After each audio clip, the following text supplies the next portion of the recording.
வணக்கம். ஜிடிவி தமிழக பாஜக மாநில தலைவர் திரு அண்ணாமலை அவர்கள் சென்னையில் அலைக்கடலென திரண்டிருந்த பொதுமக்கள் மற்றும் பாஜக சகோதர சகோதரிகள் பங்கேற்ற பாஜக பொதுக்கூட்டத்தில் நமது மாண்புமிகு பாரத பிரதமர் திரு நரேந்திர மோடி அவர்கள் கலந்து கொண்டு உரையாற்றியது மிகுந்த மகிழ்ச்சியை அளித்தது. நமது பிரதமர் அவர்கள் பேசுகையில், ஒவ்வொரு முறையும் சென்னை வரும்போது நம் தமிழ் மக்கள் தமக்கு சக்தியையும் வலிமையையும் வழங்குவதாகவும், திறமைகள், வர்த்தகம், பாரம்பரியம் ஆகியவற்றின் மையப்புள்ளி சென்னை வளர்ச்சியடைந்த பாரதத்தை கட்டமைக்கும் நோக்கத்தில் மிக முக்கியமான பங்கினை வகிக்கும் என்றும் பெருமையுடன் தெரிவித்தார்.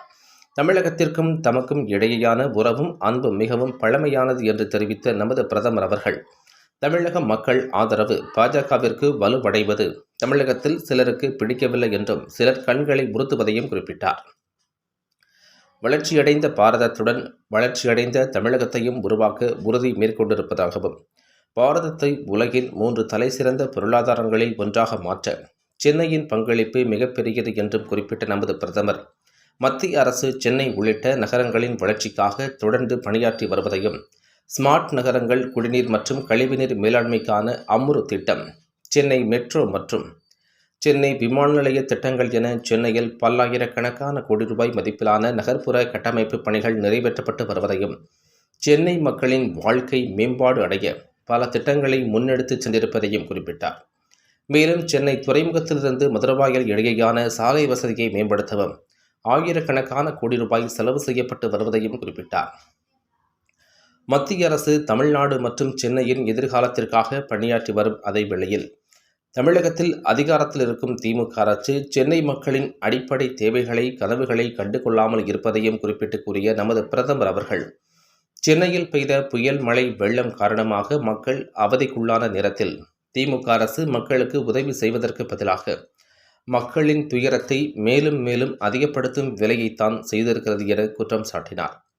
பேரிடர் காலங்களில் திமுக நீர் மேலாண்மையை செய்யாமல் ஊடக மேலாண்மையை மட்டும்தான் செய்கின்றார்கள் என்றும் கண்டனம் தெரிவித்தார். மக்கள் வெள்ளத்தில் அவதிப்பட்டு கொண்டிருந்த போது ஊடகங்களில் தமிழகத்தில் பாலாறும் தேனாரும் ஓடுகிறது என்று செய்திகள் வரச் செய்தார்கள். தமிழகம் குறித்தும், தமிழக மக்களின் துன்பங்கள் குறித்தும், பிரச்சனைகள் குறித்தும் திமுகவிற்கு சிறிதும் அக்கறை இல்லை என்றும் நமது பிரதமர் அவர்கள் வெளிப்படையாக தெரிவித்தார். பாஜகவின் மத்திய அரசு சாமானிய மக்களுக்கான அரசாக செயல்பட்டு வருவதையும், மக்களின் பிரச்சனைகளை புரிந்து அவற்றுக்கான தீர்வுகளை வழங்கும் அரசாக செயல்பட்டு வருவதையும் நமது பிரதமர் அவர்கள் எடுத்துக் கூறினார்.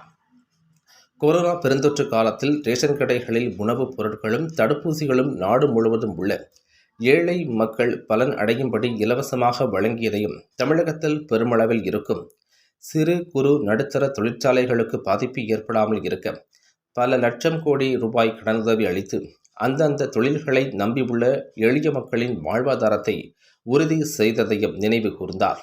தமிழகத்தின் வளர்ச்சிக்காகவும் முன்னேற்றத்திற்காகவும் மத்திய அரசு பல லட்சம் கோடி ரூபாய் மதிப்பில் திட்டங்களை நிறைவேற்றி வருகின்றது. இலவச வீடுகள், கழிப்பறைகள், குடிநீர் வசதி, சாலைகள், மருத்துவ காப்பீடு, ரயில் போக்குவரத்து என பல லட்சம் கோடி மதிப்பிலான நிதி திட்டங்கள் பொதுமக்களுக்கு நேரடியாக சென்றடைகின்றன. இந்த நிதியை கொள்ளையடிக்க வாய்ப்பு கிடைக்காததுதான் திமுகவின் வருத்தம். ஒரு குடும்பம் முழுவதுமே இதனால் மத்திய அரசின் மீது கோபத்தில் இருப்பதாகவும், குறைந்தபட்சம் மத்திய அரசின் திட்டங்களுக்கு ஸ்டிக்கர் ஒட்டுவதில் கூட வெற்றி கிடைக்காததால் திமுக கடும் எரிச்சலில் இருப்பதாகவும் நமது பிரதமர் தெரிவித்தார். மேலும் இத்தனை ஆண்டுகள் திமுகவினர் கொள்ளையடித்த பணம் மீட்கப்பட்டு மக்கள் நலத்திட்டங்களுக்காக செலவிடப்படும் என்று உறுதியளித்தார். மேலும் குடும்ப அரசியல் செய்யும் கட்சிகள் தங்களை பற்றி மட்டுமே சிந்திப்பதையும், ஆனால் தமது தலைமையிலான மத்திய அரசு மக்களுக்காக உழைப்பதையும் எடுத்து கூறிய நமது பிரதமர் மோடி அவர்கள், சுதந்திரம் கிடைத்து இத்தனை ஆண்டுகளில் காங்கிரஸ் கட்சி சுமார் 18,000 கிராமங்களில் சுமார் 2.5 கோடி மக்களுக்கு மின்சார வசதி வழங்காமல் வைத்திருந்ததையும் நினைவு கூர்ந்தார். இன்று கல்பாக்கத்தில் திறந்து வைக்கப்பட்டுள்ள அணுகுலை செயல்பட தொடங்கும் போது எரிசக்தி துறையில் இந்த தொழில்நுட்பம் உடைய நாடுகளில் இந்தியா உலகில் 2வது நாடாக உயரும் என்று பெருமையுடன் தெரிவித்தார். மேலும் கடந்த 50 நாட்களில் நாடு முழுவதும் தெலுங்கானா, ஜார்க்கண்ட், உத்தரப்பிரதேசம், ராஜஸ்தான், இமாச்சல பிரதேசம், சத்தீஸ்கர் உள்ளிட்ட பல மாநிலங்களில் மின் உற்பத்திக்கான பல ஆலைகள் திறக்கப்பட்டுள்ளதையும் குறிப்பிட்டார். மேலும் சில நாட்களுக்கு முன்பாக தூத்துக்குடியில் பசுமை ஹைட்ரஜன் மூலம் படகு போக்குவரத்து தொடங்கப்பட்டது குறித்தும் நினைவுபடுத்தினார். மேலும் பிரதமரின் சூரிய சக்தி வீடுகள் திட்டத்தின் மூலம் 1 கோடி வீடுகளுக்கு இலவச மின்சாரம் வழங்கும் திட்டம் தொடங்கப்பட்டுள்ளது. வீடுகளில் சோலார் தகடுகளை பொருத்துவதற்கு மத்திய அரசு மானியமும் வழங்கி உபரி மின்சாரத்தை அரசாங்கமே மக்களிடமிருந்து விலை கொடுத்து பெற்றுக்கொள்ளும் இந்த திட்டத்தின் மூலம் எளிய மக்கள் பலனடைவார்கள் என்றும் தெரிவித்தார். இந்த திட்டத்திற்கு 75,000 கோடி ரூபாய் நிதி ஒதுக்கப்பட்டுள்ளது என்பதையும் நமது பிரதமர் அவர்கள் தெரிவித்தார். திமுக, காங்கிரஸ் மற்றும் இந்தி கூட்டணி கட்சிகள் அவர்களது குடும்பத்தினருக்கு முன்னுரிமை என்று செயல்படுகின்றார்கள். ஆனால் நமது பிரதமர் அவர்கள் தேசத்திற்கு முன்னுரிமை என செயல்படுவதையும் கூறி, கன்னியாகுமரி முதல் காஷ்மீர் வரை உள்ள இந்த நாட்டு மக்கள் அனைவரும் தமது குடும்பம் என்றும், இளைஞர்கள், குழந்தைகள், விவசாயிகள், பெண்கள், முதியவர்கள் என அனைவரும் தமது குடும்பம் என்று மகிழ்ச்சியுடன் தெரிவித்தார். திமுக, காங்கிரஸ் மற்றும் இந்தி கூட்டணி கட்சிகள் ஊழலில் ஊறிப்போன கட்சிகள். இவர்களுக்கு லஞ்சம், ஊழல் செய்வதை தவிர வேறு ஒன்றும் தெரியாததால் இன்று செயலற்று போயிருக்கின்றனர். குடும்ப அரசியலில் ஈடுபடும் கட்சியினர் மக்களை அடிமைகளைப் போல நடத்துகின்றனர்.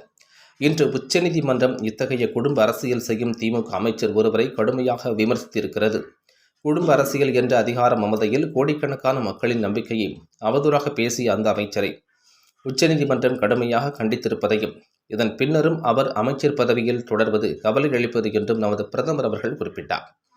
தமிழகத்தில் ஆட்சியில் இருக்கும் கட்சி ஆதரவில் போதைப் பொருட்கள் நடமாட்டம் அதிகரித்திருப்பது தமது மனதை வருத்தமடைய செய்திருப்பதாகவும், நமது வருங்கால சந்ததியினரான குழந்தைகளின் எதிர்காலத்தை சீரழிக்கும் போதைப் பொருட்கள் விற்பனை பெரும் கவலையை ஏற்படுத்தி இருப்பதாகவும் தெரிவித்த நமது பிரதமர் அவர்கள், குழந்தைகளின் எதிர்காலத்தை அழிக்க நினைக்கும் இந்த போதைப் பொருள் கடத்தலுக்கு துணை போகும் கட்சிகளிடம் எச்சரிக்கையாக இருக்க வேண்டும் என்றும், பொதுமக்கள் முழு ஆதரவுடன் பாஜக போதைப்பொருள் கடத்தலில் தொடர்புடையவர்கள் மீது விரைவாக நடவடிக்கை எடுக்கும் என்பதை மோடியின் கேரண்டி என்றும் உறுதியளித்தார்.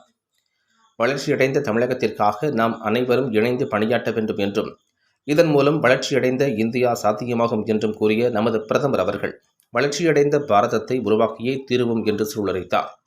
மேலும் ஒட்டுமொத்த தமிழகமுமே தேசிய ஜனநாயக கூட்டணியில் இணைந்ததைப் போல பெருமளவில் திரண்டு வந்து அன்பும் ஆதரவும் ஆசிகளும் அளித்த தமிழக மக்கள் எதிர்க்கட்சிகளுக்கு தனது மனமார்ந்த நன்றிகளையும் நமது பிரதமர் அவர்கள் தெரிவித்து விடை பெற்றார்.